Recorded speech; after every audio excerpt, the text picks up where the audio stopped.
carro tá com barulho no motor. Sei que eu... O quê? Não acredito. Ah, já sei. Pesquisar na internet.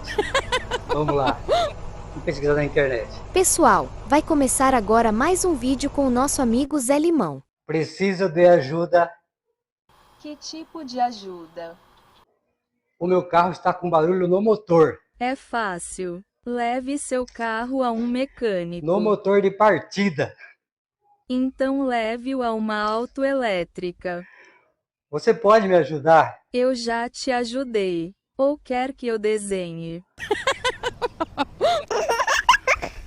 Então para que serve você? Eu não te entendi. Favor tentar mais tarde. Obrigado. Não entendeu, né? Não entendeu.